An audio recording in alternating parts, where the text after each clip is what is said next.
The Indiana Fever just did something that should have been impossible. And Kelsey Mitchell's post-game words revealed exactly why this team is dangerous heading into the playoffs. Without Caitlin Clark, Sophie Cunningham, and 3 other key players, they demolished the Minnesota Lynx in a way that had the entire league shaking their heads. What Mitchell said in that locker room wasn't just confidence, it was a warning shot to every team thinking Indiana would be an easy outcome playoff time.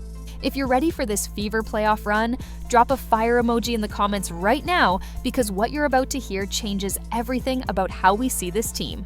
Picture this scenario for a second. Your team loses 5 rotation players, including your franchise superstar and the league's biggest draw in Caitlin Clark. Sophie Cunningham is out. Sydney Colson, Chloe Bibby, and Erica Wheeler are all watching from the sidelines. Most teams would fold like a cheap tent in a hurricane, but Indiana didn't just survive. They absolutely dominated one of the best teams in the league. And Kelsey Mitchell's reaction afterward exposed something shocking about this roster that nobody saw coming. Mitchell stood there in front of reporters and basically said what everyone was thinking, but nobody expected her to admit. She called Minnesota the standard, the measuring stick for excellence in this league. Then she dropped the bomb that this win without their stars proved. Indiana isn't just happy to make the playoffs, they're coming to win it all.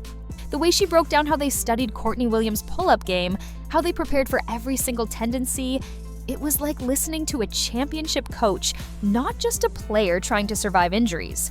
But that wasn't the whole story, because what happened during the game itself was even more insane. Indiana came out and punched Minnesota in the mouth with a 10-0 run that had the Lynx calling timeout before most fans had even found their seats. This wasn't supposed to happen. Teams missing half their roster don't come out and dominate championship contenders like that. Yet there was Odyssey Sims controlling the tempo like she'd been waiting her whole career for this exact moment.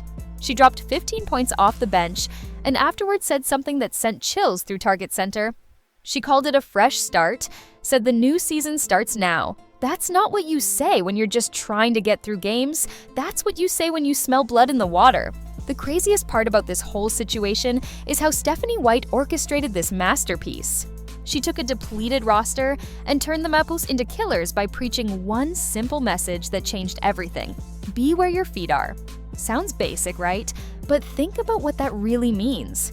Stop worrying about who isn't there and lock in on who is. Stop thinking about tomorrow's problems and dominate today's opportunity.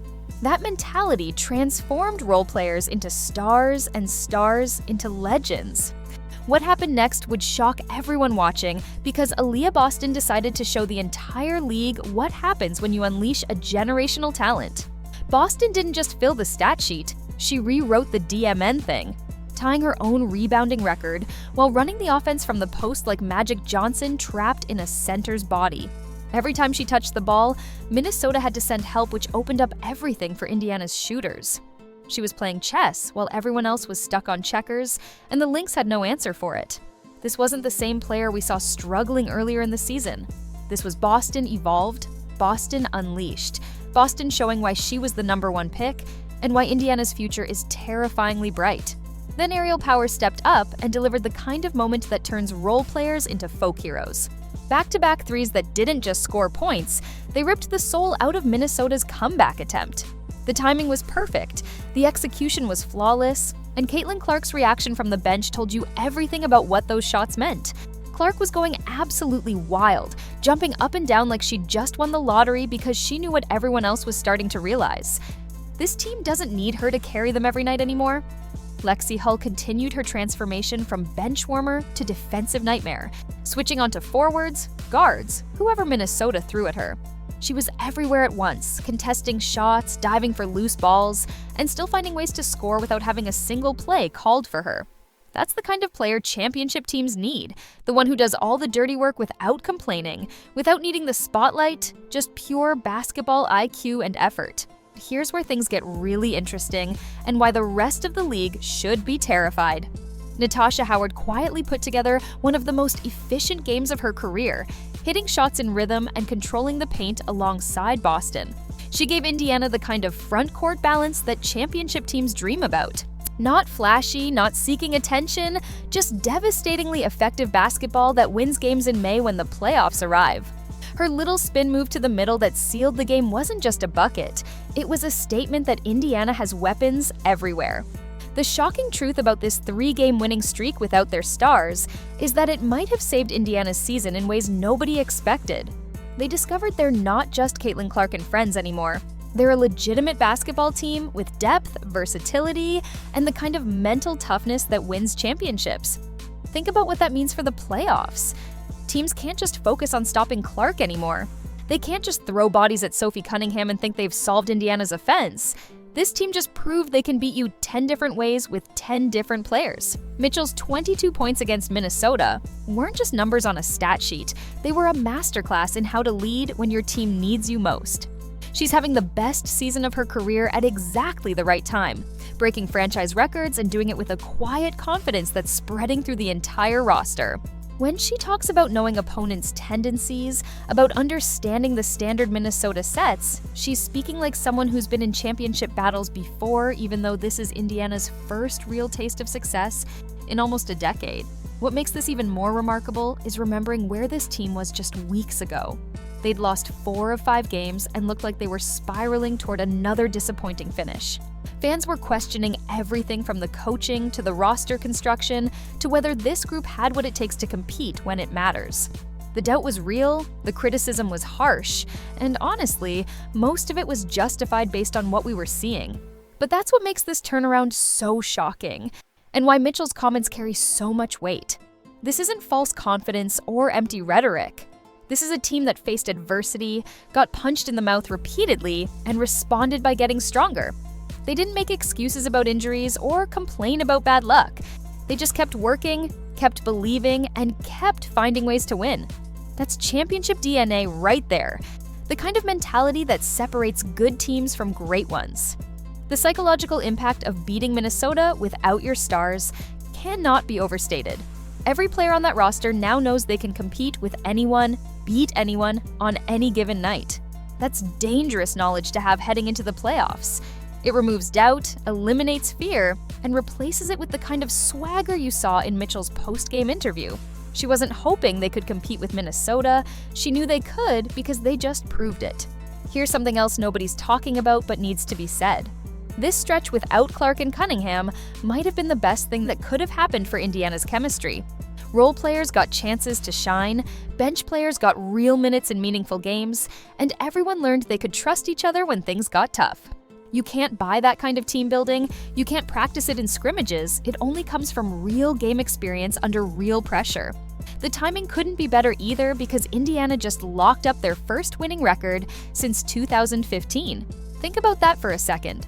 It's been a decade since this franchise has been relevant, a decade since fans had real hope, a decade of watching other teams compete for championships while Indiana collected lottery picks. Now they're not just winning, they're doing it without their best players and looking dominant in the process. Stephanie White deserves massive credit for keeping this ship steady through the storm.